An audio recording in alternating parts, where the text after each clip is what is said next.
Some of you already listened to me this morning, but about a completely different topic about sustainability in supply chain. So my name is François-Régis Le Tourneau. I do care for lots of transversal projects on our global supply chain. In our very nice company named L'Oréal, I was quite happy the day Future Master asked me a few weeks ago to go with you along this presentation today, because I had the opportunity to implement Future Master in 2005 in my subsidiary in Germany. I was operating the global supply chain, the supply chain for Germany, Austria, and Switzerland. And so I experienced it myself to drive that kind of projects. And at that period of time, our business was still quite, I would say, a little bit easy. Now we are operating 35 worldwide spread brands, global acting brands, over 140 different countries, acting on 150 distribution centers. And the global activity is just about 55,000 SKUs, which number is simply increasing. The complexity of our business model is increasing. We have new channels that we serve. We are going very, very fast on e-commerce. We are now at 6% of the global turnover. We are going very rapidly to 20%. We're addressing also our own branded retail more and more, opening almost one point of sale per day. The category mix of cosmetics is very rapidly also changing, with the emerging category of makeup going very, very fast, with the complexity of shades, of seasonality that we had to some extent in our catalogs, but not yet at that scale. And we also are acquiring brands almost every quarter. You probably see that we acquired IT Cosmetics a few months ago, a few weeks ago, CeraVe, and last year, for example, NYX, which turnover is just been multiplied by 4 in 1 year, and this especially in the makeup business. So our business is getting more and more complex, and we have to structure really a supply chain with a global end-to-end vision, which is focused on the end consumer and on our retailers, and breaking all the silos in order to share information in a transparent manner. And the very origin of that is the demand planning, is the forecast accuracy, is the ability to understand what we are running in terms of business, the understanding of the business, the understanding of the shifts of the market. And I can tell you that on the cosmetic markets, like on very fashion-oriented FMCGs, this goes quite fast. So business planning is really a business driver. The demand planning is really a business driver that enables us to understand the business and to drive the business and to build forecast on a quite detailed level of consolidation on an 18 months horizon, which is for FMCG quite sufficient, in order to drive, on one hand, the most realistic vision of the business, and it's this really as a cooperating, a collaborative process with the business to understand where we are going, to build the trend with each business unit, but also to give to operations, to industry, to our industrial partners, the best vision and the best consolidation in terms of S&OP. So demand planning as the base with which we are able to build an S&OP. And this collaborative process has really to run and to be operated with all the partnerships into the subsidiaries and all the associated systems. It means that we run per business unit our forecasting, but it has also to be spread and to be nourished through the analysis per customer segment coming from sales. In our particular case, it's an interface with Excel, and the business planning at sales department is run through Excel. We have also to have a deep exchange, deep collaborations with finance in order to have analysis per channel. as the channels are more and more differentiated as of today, the P&L shapes are quite different. If you're operating modern trade or if you're operating e-commerce, of course, the P&L shape is completely different. So the finance validation of your forecast is radically different. And also, we have to translate all this information, all this very qualitative information into physical flows and reconcile that with the flows on each of our distribution centers. So it's really a fundamental collaborative process. And in order to achieve that, we decided in 2010, to start a real massive demand planning excellence program that we designed with FutureMaster and with Bearing Point, but being very clear about the fact that we have to start with the process, being very clear that we have to build the referential, to build the basics on which we have to agree with each of our business units, which each of our sales directors, which each of our marketing directors and general managers, and commit to that. And first, to really achieve that and roll out, and in order to do that, we have been building a maturity grid to evaluate the maturity of each of our business unit, from where they are coming to where we want to drive them in terms of clarity of the processes, and then, first after, to implement the tool and to have a robust setup in our organization, enabling to implement the forecasting tool. The power of that is that we have a core standardized solution that we have been deploying in all our subsidiaries where we are yet. You will see that it's not completely finished. The rollout is still ongoing in the company. We have a core solution which is the same for all. We have the baseline modeling with the mathematical models of FutureMaster, but we do handle separately our launch and promotions, integrated also in FutureMaster. And all these systems are, of course, integrated with the systems that we are running in the subsidiary.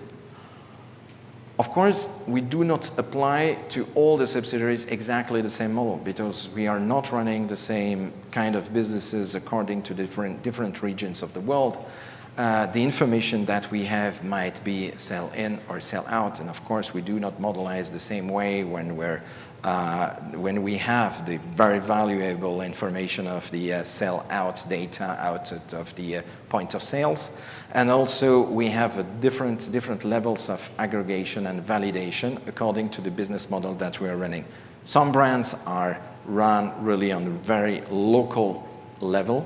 Some other brands are consolidated at a hub level. For example, Germany, Austria, and Switzerland are consolidated in one hub, so it's another way to plan. Some other brands are consolidated on a regional level for global Europe, for example. It really depends on the granularity of information that we want to apply, and also the size of the brands and the level of maturity of the brand. So it's really a tool and a process that is adapted to each situation that we have in the different plans. So our methodology, of course, is to have a quite healthy solution management shared with FutureMaster and our teams, to deploy and to implement the solution wave by wave, and to organize that with a certain sense of, I would say, industrialization of the process.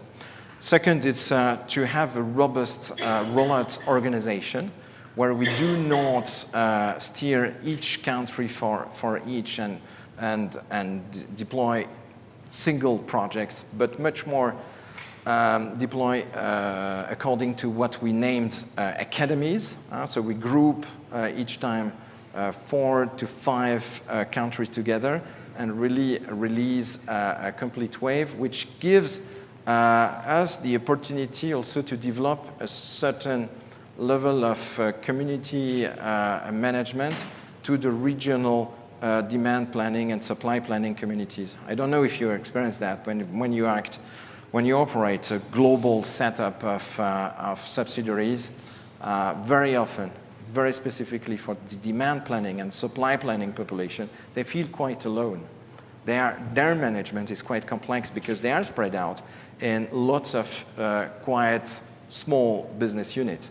So it's quite here the fantastic opportunity to regroup and to reconsider the way we manage our populations, our teams. And on top of that, of course, it's absolutely mandatory for an organization to have a competence center, either at regional or at global level, but really to be able to have a sustainable animation of the process.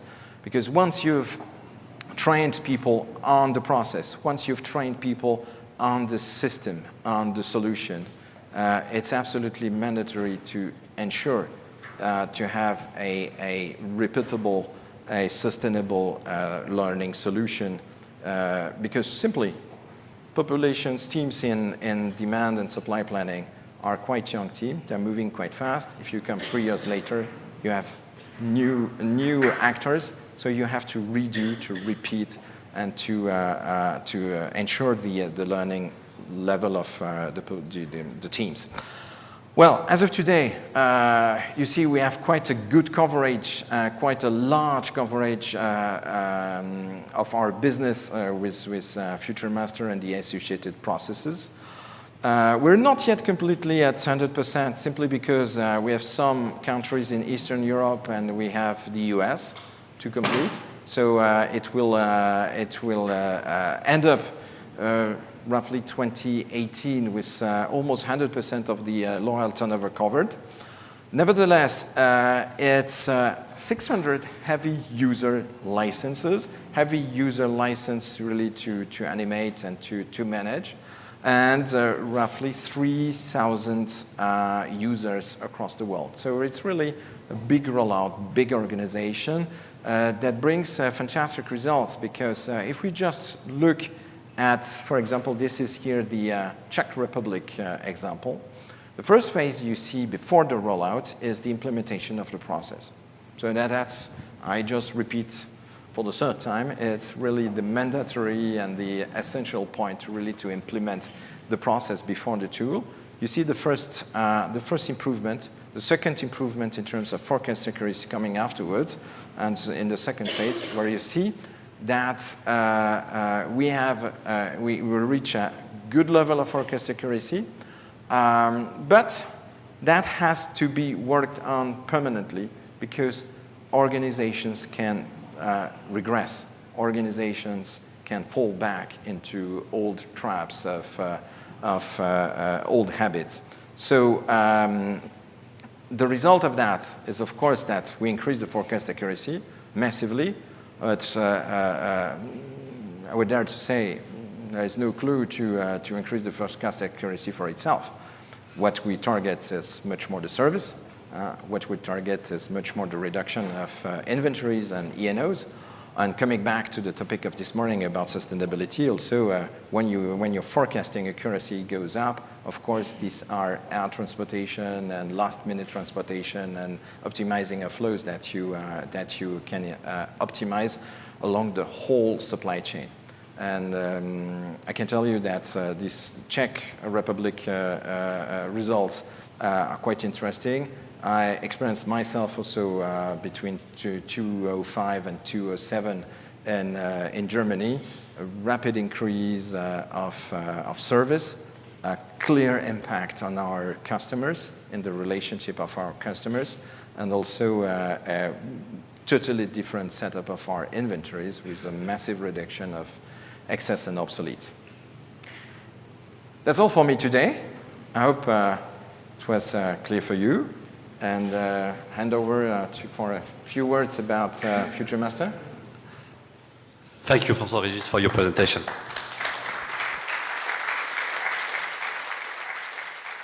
Our mission, our job in FutureMaster is to help companies in their transformation.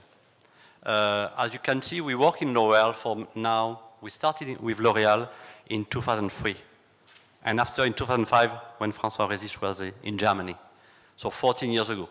Maturity was different. And today, this transformation that we bring together with L'Oréal is a journey. Here you have the matrix of the SNOP maturity journey of the gardener. And our job, our mission, is to help company from stage 1 to stage 5. In Asia, we have companies who are between stage 1 and stage 2, in Latin America as well. In Europe, in US, we have companies between stage 3 and stage 5. And our mission is to move in a direction of a strategy in order to deliver the expected business performance. Here are some examples of leading companies where FutureMaster bring impact. Companies like Heineken. After this presentation at 2:10, we will have a presentation from Javier Gomez called Planning the Future in track 1, and I invite you to go there to see another approach of FutureMaster rollout of our model. Arla, Carrefour, Samsung, who is using FutureMaster for demand planning, and Danone Waters, Shiseido Danone Waters in China. So of course, our job is to maximize consumer and company customer satisfaction in order to deliver top-line growth, but also profitability. And profitability for supply chain people is very important because it is the only language that general manager, managing director, and CEO can understand. Because their bonus is paid on the bottom line. And that's what you have to deliver to them.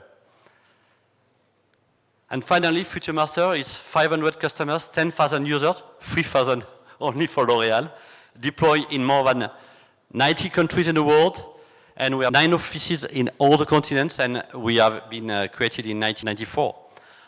Thank you very much. I have been very, very short on FutureMaster, and enjoy the garden lunch. Thank you again. Gracias. Merci.